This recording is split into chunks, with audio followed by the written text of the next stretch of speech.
dda bwe wamma musingi gwaffe enkumi tapagonya tezinnaba kutuuka enkumbi zaabwe ziyitibwa nkwere nga ze balimisa obulimi bwadda nnyo ng'okulya bwe kutali kwa jjo Uganda kuva dda nga tulya ne tukkuta sikusabiriza tewalede tusobomye okuggyako mpozzi okusasa ekigambo ensuku okugwa akayaka kigambo si kyajja matu ensuku nakitokole kyava eri mu bajjajja nekanzu katemambidde siribavunga tuliya mu bulimi mwalime emmwanyi n'eppamba ne basomesa abaana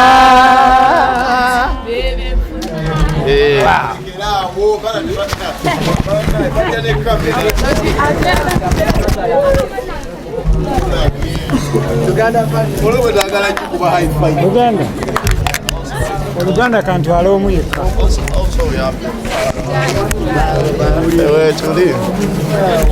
Muti oluzungu abannayuganda mbalabye leero mumbuddemu mwenna abawala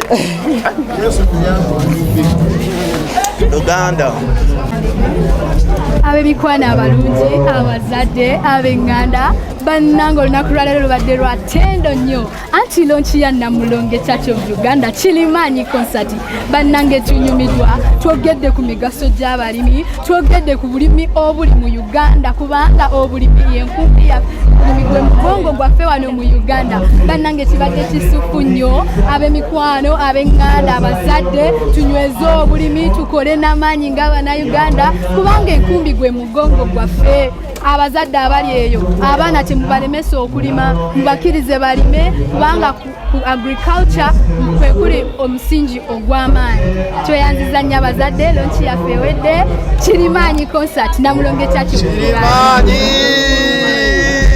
amanya nsigadde as a farmer mujjamu ssente when we plant coffee we get money when we plant coffee we get tuition. As we students, we get money for school fees. And you've missed a lot, my parents. We have agriculture clubs here at school. We have clubs that promote farming. Please, parents, guardians, we plant trees. We have trees we have many trees at our school that promotes farming.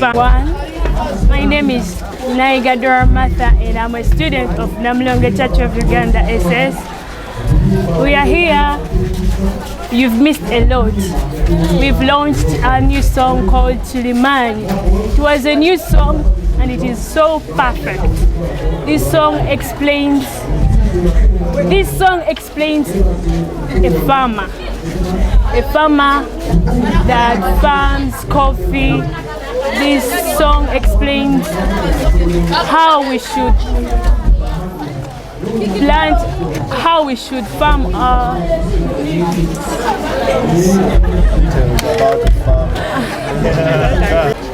All right, praise the Lord. I'm here as Mwang's eminent Chikawa Namulonge Senior Secondary School, Church of Uganda, and we are here with brothers and sisters. And we are speaking about the launch called Kirimanyi, Enkumbi, Gemanyi Gafe. We are here in Kirimanyi launch. Mwena musubidwa, it has been so glad. So you have missed. I'm telling you, this song of Kirimanyi speaks about the farming. It explains more about a farmer. As you are people in Uganda, as you people in Buganda, this thing explains more about a farmer. As you are a farmer in the world, as you are a farmer in Uganda, the only best thing to do is farming. The best only thing is to grow down its coffee. We plant coffee, we plant cotton so that we get tuition as we students of Namulonge, and our parents are so glad with us because we are here launching Kirimanyi concert, and they are my sisters and brothers. Praise the Lord. I'm Mwang's eminent from Namulonge Church of Uganda Senior Secondary School.